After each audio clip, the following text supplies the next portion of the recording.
नमस्ते भाई, मेरा नाम आरुष यादव है और मैं लगभग 5 साल से इंग्लिश पढ़ा रहा हूँ। ठीक है ना। तो आज की जो क्लास है हमारी बेसिकली इसके अंदर हम कॉन्सेप्ट डील करेंगे। ठीक है ना। कुछ एक कॉन्सेप्ट हैं, लगभग 10 कॉन्सेप्ट को आज हम डील करेंगे जो कि मोस्ट इंपॉर्टेंट रहते हैं इंग्लिश ग्रामर में। ठीक है ना। तो अपन क्या करेंगे, इस पर ना सीरीज वाइज करेंगे। सीरीज वाइज का मतलब क्या होता है, जैसे 10 इस वीडियो में 10 कॉन्सेप्ट को डील कर लिया, अगली वीडियो में और हम 10 कॉन्सेप्ट को डील कर लेंगे। तो इसी तरीके से आपको रिकॉर्डेड क्लासेस प्रोवाइड की जाएगी। ठीक है ना। आपकी लाइव क्लास तो जनरली होती ही है, लेकिन अब रिकॉर्डेड क्लास में हम कॉन्सेप्ट को मतलब इस तरीके से डील करेंगे। ठीक है ना। लाइव क्लास रहना कहीं ना कहीं मतलब सही से नहीं बैठ पाएगा, इस वजह से मैंने क्या किया कि एक बार ना कॉन्सेप्टों को अलग से ही रिकॉर्डेड क्लास को प्रोवाइड करेंगे। इसके अंदर हम लोग क्या करेंगे, डिटेल्ड एक्सप्लेनेशन कर लेंगे। डिटेल्ड एक्सप्लेनेशन मतलब आपका कोई सवाल रहेगा ही नहीं। ठीक है ना। आपका कोई सवाल रहेगा ही नहीं तो फिर भाई यहाँ पे आपको कोई क्वेश्चन पूछने की जरूरत नहीं है। चलिए भाई स्टार्ट करते हैं जी, पहला कॉन्सेप्ट। ठीक है जी। पहला कॉन्सेप्ट आपके सामने क्या दे रखा है भाई, यहाँ पे कॉन्सेप्ट नंबर 1 है कि भैया these words can not be used as singular, use plural helping verb with them. ठीक है ना। ये जो वर्ड्स आपके सामने लिखे हैं, ये जो वर्ड्स आपके सामने लिखे हैं ये हमेशा प्लूरल ही रहते हैं, इनको कभी भी हम सिंगुलर नहीं बना सकते। ठीक है ना। ये जो वर्ड्स रहते हैं ये हमेशा क्या रहते हैं मेरे भाई, प्लूरल रहते हैं, इनको हम कभी भी सिंगुलर नहीं बना सकते। जैसे यहाँ पे दे रखा है सीजर्स, दे रखा है टंग्स, प्लायर, बेलोस। ठीक है ना। ये सारे जो वर्ड्स हैं अपने, ये कहीं ना कहीं अपने क्या रहते हैं, हमेशा प्लूरल रहते हैं। पजामास, ठीक है जी, स्पेक्टिकल्स वगैरह। तो इनके साथ हम कौन सी हेल्पिंग वर्ब यूज करते हैं, प्लूरल हेल्पिंग वर्ब हमेशा हम यूज करते हैं। यहाँ पे लिखा है आलम्स इज गिवन टू बेगर्स। यहाँ पे अगर आप देखेंगे तो यहाँ पे पहली बात तो ये जो है अपना भाई क्या लिखेंगे, इसे हमको आर करना होगा। ठीक है ना। यहाँ पे इसे आर करना होगा। और यहाँ पे अगर आप देखेंगे तो बेगर्स अपने आप में ठीक है। ठीक है ना। अगर आप दा बेगर्स लगाना चाहते हैं तो दा बेगर्स भी लगा सकते हैं, कोई दिक्कत वाली बात नहीं है। ठीक है। आगे लिखा है where are my pants, where are my pants. तो भैया यहाँ पे पेंट अपने आप में हमेशा कैसा हेल्पिंग वर्ब लेता है, आपने बोला प्लूरल लेता है, तो सर यहाँ पे आर कहने में मुझे कोई भी दिक्कत नहीं है। ठीक है मेरे भाई, आई बात समझ में। इनके साथ हमेशा हमें प्लूरल हेल्पिंग वर्ब का यूज करना है। आगे देखिए यहाँ पे दे रखा है वेयर इज माई टंग। अब यहाँ पे आपको पता है टंग का मतलब क्या होता है, टंग का मतलब चिमटा होता है जिससे हम जनरली रोटी वगैरह सेकते हैं। ठीक है ना। टंग का मतलब क्या होता है, चिमटा होता है जिससे हम रोटी वगैरह सेकते हैं। तो भैया ये हमेशा प्लूरल रहता है, तो सबसे पहले इसे टंग्स कहना होगा और यहाँ पे इज की जगह पे आपको आर कहना। ठीक है जी। इज की जगह पे आपको क्या कहना होगा भाई, आर कहना होगा। ठीक है। अगला सवाल देखिए, अगला दे रखा है भाई बेजिस। बेजिस का मतलब होता है भाई एक तरीके से मेहनत का पैसा। ठीक है ना। तो भैया वो आर पेड इन कैश। ठीक है ना। कैश में बेसिकली दिया जाता है। अब यहाँ पे देखेंगे तो बेजिस लगा रखा है, बेजिस ऑफ हार्ड। ठीक है ना। हार्ड वर्क का जो भी वेजेस होता है, जो पैसे होते हैं बेसिकली, इज स्वीट। ठीक है ना। मेहनत का फल जो होता है वो क्या होता है, स्वीट। अब यहाँ पे भाई उस तरीके से बात की गई है तो यहाँ पे इज कहने में कोई दिक्कत नहीं है। वैसे जनरली तो आर लगेगा अगर इसको देखेंगे, लेकिन यहाँ पे इज कहने में भी कोई दिक्कत नहीं है, क्योंकि यहाँ पे अलग तरीके से मीनिंग कन्वे कर रहा है। ठीक है ना। यहाँ पे अलग तरीके से मीनिंग कन्वे कर रहा है। तो भाई पहला कॉन्सेप्ट अपना ये हो जाता है। ठीक है ना। पहला कॉन्सेप्ट अपना ये हो जाता है। अगला देखिए, अगला देखिए भाई दूसरा कॉन्सेप्ट क्या कहता है। दूसरा कॉन्सेप्ट क्या कहता है कि भाई यहाँ पे कुछ एक वर्ड्स दे रखे हैं, there are some words with them be always use singular helping verb. इनके साथ एस लगा होता है, लेकिन फिर भी हम इनके साथ सिंगुलर हेल्पिंग वर्ब का यूज करते हैं। ठीक है जी। इनके साथ एस लगा हुआ होता है, फिर भी हम इनके साथ सिंगुलर हेल्पिंग वर्ब का यूज करते हैं।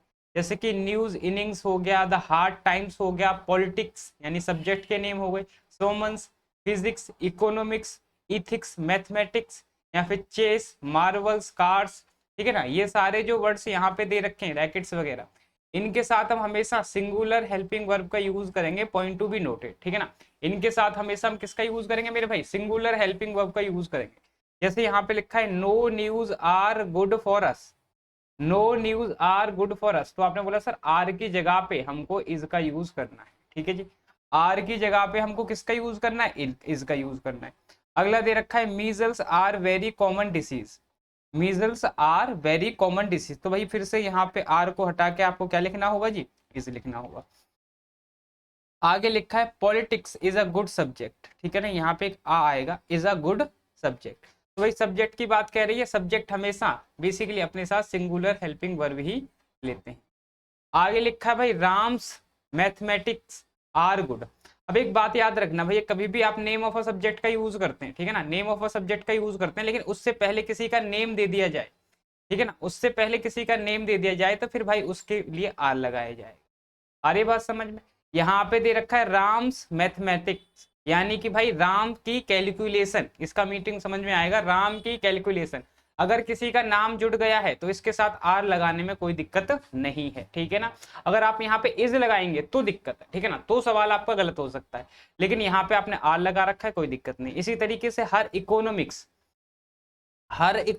हैज कंफ्यूज्ड मी, तो भैया यहाँ पे हर इकोनॉमिक्स हर लगा रखा भाई सब्जेक्ट से पहले, तो हैज को हटा के क्या लगा देंगे जी, हैव लगा देंगे।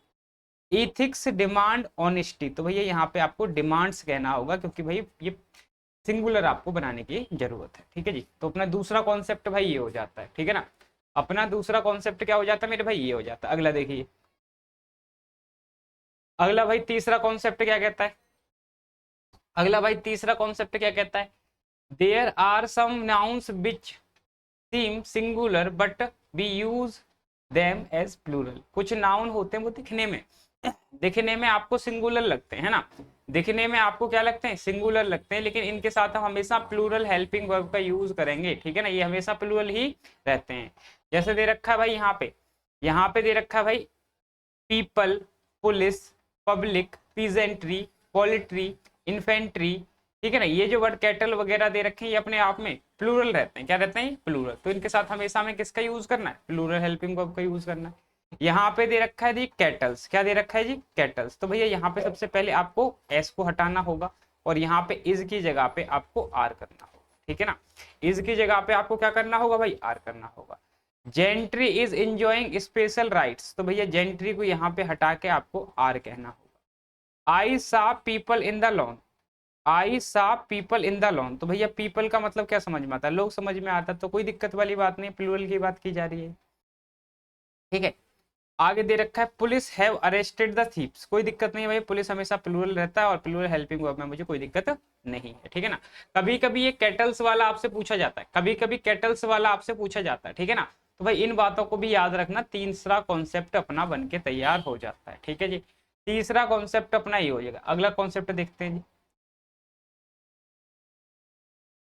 अगला कॉन्सेप्ट देखते हैं भाई, concept 4। There are some abstract nouns which we cannot make them plural adding as या es and we always use singular helping verb with them। कुछ नाउन होते हैं इनके साथ हम एस या es लगा के इनको प्लूरल नहीं बना सकते, ठीक है ना। जैसे कि बॉय हो गया, तो बॉय का प्लूरल क्या बनाते हैं हम, वॉइस बनाते हैं, ठीक है जी।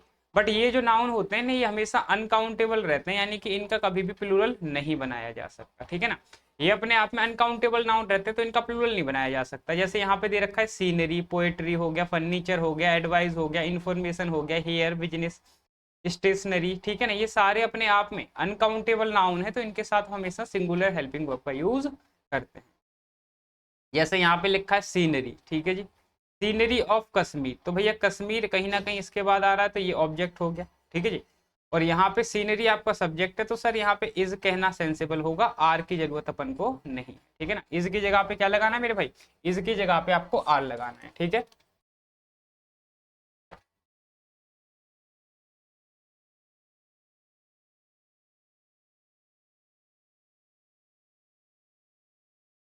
इज की जगह पे आपको आर लगाना है, ठीक है जी।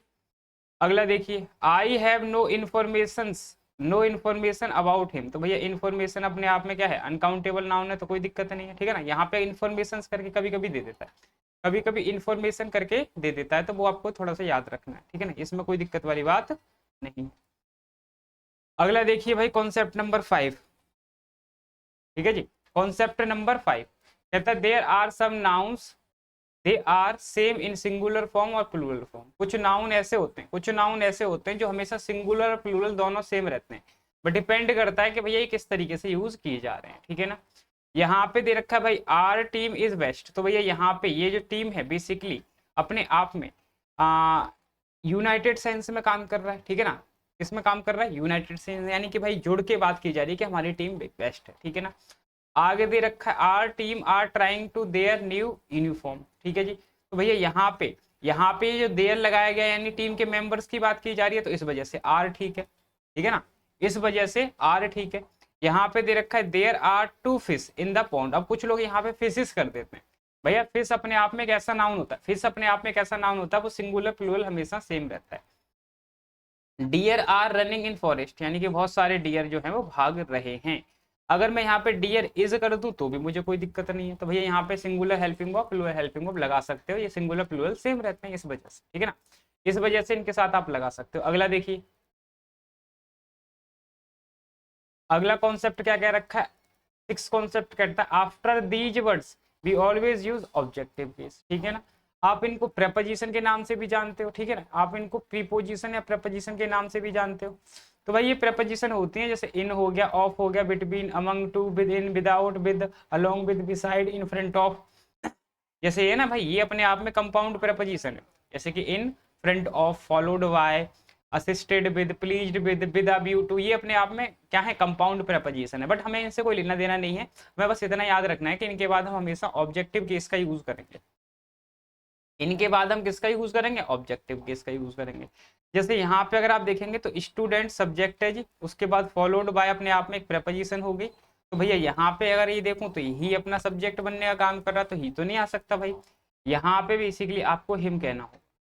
और हैव अगर आप देखेंगे तो स्टूडेंट के हिसाब से हैव में कोई दिक्कत नहीं होनी चाहिए, ठीक है जी। तो बाकी की भाई कोई एरर नहीं, यानी बी पार्ट में आपका एरर है, बी पार्ट में आपका एरर है। आगे दे रखा है girls in the classes is present, तो भाई यहाँ पे आपने देखा भाई गर्ल्स सब्जेक्ट है, इन अपने आप में प्रेपोजिशन है, और ये अपने आप में इसका ऑब्जेक्ट है, तो भाई सब्जेक्ट एक्चुअल ये है, तो इज कहना गलत होगा जी, आर कहना चाहिए, ठीक है जी, आर कहना चाहिए था। Girls in the class are present कहना सेंसिबल होगा। आगे दे रखा है ही without you have completed the work, तो भैया विदाउट प्रेपोजिशन है, तो यू अपने आप में बिल्कुल ठीक है, सब्जेक्टिव ऑब्जेक्टिव केस सेम रहता है। अब ही के हिसाब से सर यहाँ पे हैव गलत है, आपको यहाँ पे हैज कहना, ही के हिसाब से भैया हैज कहना सेंसिबल होगा, ठीक है ना, तो यहाँ पे अपन को हैज का यूज करना होगा। आगे दे रखा है he scolded you with he for mistakes, तो यू अपने आप में ऑब्जेक्ट सब्जेक्ट सेम रहता है, और विद के बाद भैया प्रेपोजिशन है, तो ही गलत है भाई, फिर से आपको हिम कहना होगा, ठीक है ना, फिर से आपको क्या कहना होगा जी, हिम कहना होगा, ठीक है। अगला देखिए, अगला देखिए जी कॉन्सेप्ट नंबर 7, अगला देखिए कॉन्सेप्ट नंबर 7 कहता है जी अरेंजमेंट ऑफ प्रोनाउन, प्रोनाउन की अरेंजमेंट आपको करी जाती है, ठीक है ना, प्रोनाउन के अरेंजमेंट से लेके सवाल उठता है। तो प्रोनाउन की अरेंजमेंट करने के लिए सबसे पहले आपको समझना होगा कि प्रोनाउन एक्ट करता है भैया दो टाइप के, एक तो होता है गुड और एक होता है आपका बैड। जब भी हम गुड एक्ट की बात करेंगे, जब भी हम गुड एक्ट की बात करेंगे तो 2 3 1 का हमारा सिक्वेंस बनेगा। 2 3 1 पता है ना भाई, आई और वी अपने आप में फर्स्ट पर्सन रहते हैं, ठीक है ना, यू अपने आप में कौन सा पर्सन रहता है, सेकंड पर्सन रहता है, और बाकी के जो बचे वो अपने आप में थर्ड पर्सन रहते हैं, ठीक है जी। तो भैया गुड एक्ट होगा तो 2 3 1, अगर बैड एक्ट होगा तो 1 2 3। अब यहाँ पे दे रखा he I and he is doing the work here, तो भैया ये अपने आप में गुड एक्ट है, काम करना कोई अच्छी बात होती है, अगर आप कोई काम कर रहे हो तो अच्छी बात है ना ये। तो भाई यहाँ पे अरेंजमेंट गलत है, पहले ही आएगा फिर आई आएगा, ठीक है ना, ही आएगा और क्या आएगा, आई आएगा, और यहाँ पे इज की जगह पे आपको आर कहना होगा, क्योंकि यहाँ पे दो की बात की जा रही है, ठीक है ना, यहाँ पे किसकी बात की जा रही है, दो की बात की जा रही है। अगला दे रखा है father scolded you and I, तो भाई फादर ने डांटने का काम किया यू एंड आई, तो भैया हमने कोई गलती करी होगी, यानी बैड एक्ट हो गया, ठीक है ना, हमने कोई गलती करी होगी, तो यहाँ पे सबसे पहले आपको मी कहना होगा and you, father scolded me and you कहना सेंसिबल होगा। अगला देखिए भाई इट वॉज आई, यहाँ पे देखो पहले तो मी हटा के आपको आई कहना होगा, आई एंड हिम को हटा के फिर ही कहना होगा। Who did a good job, अब यहाँ पे क्या है भैया, इन्होंने अच्छा काम किया, अब अच्छा काम किया तो गुड एक्ट हुआ, तो सबसे पहले ही आना चाहिए था, उसके बाद क्या आना चाहिए था, आई आना चाहिए, ठीक है ना, तो हाई और ही में यहाँ पे बदलाव करना होगा। Teacher appreciated I you and he, teacher ने भाई तारीफ करी है, टीचर ने तारीफ करी है किसकी भाई, तुम्हारी और मेरी, तुम्हारी और उसकी, तो भैया ये तारीफ टीचर क्यों करेगा, तारीफ टीचर क्यों करेगा, तो आपने बोला तारीफ सर जनरली हम इसलिए करते हैं, तारीफ जनरली इसलिए होती है क्योंकि हम अगर कोई अच्छा काम करते हैं तभी हमारी तारीफ जनरली होती है। तो भाई हमने अच्छा काम किया यानी कि गुड एक्ट हुआ, तो सबसे पहले क्या रखेंगे जी, यू, ठीक है जी, उसके बाद हिम एंड मी, ठीक है जी। गुड एक्ट का भाई अरेंजमेंट अपना ये रहता है, ठीक है ना, गुड एक्ट का अपना अरेंजमेंट क्या रहता है भाई, ये रहता है। अगला देखिए कॉन्सेप्ट भाई,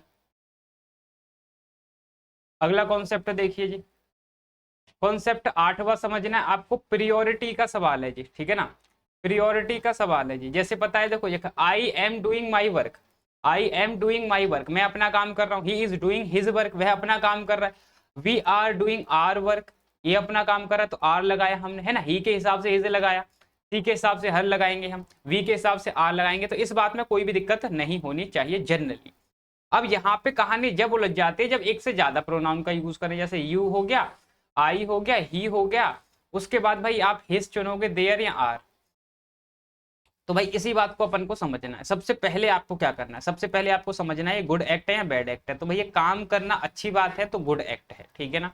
तो सबसे पहले आप लिखेंगे यू, ही एंड आई, ठीक है ना, पहली बात तो इतनी हो गई।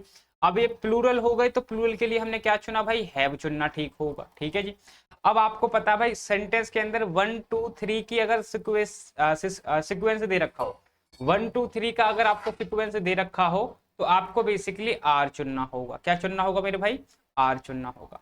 अगर सेंटेंस में 1 ना दे रखा हो, 2 दे रखा हो, 3 दे रखा हो तो फिर आप योर चुनेंगे।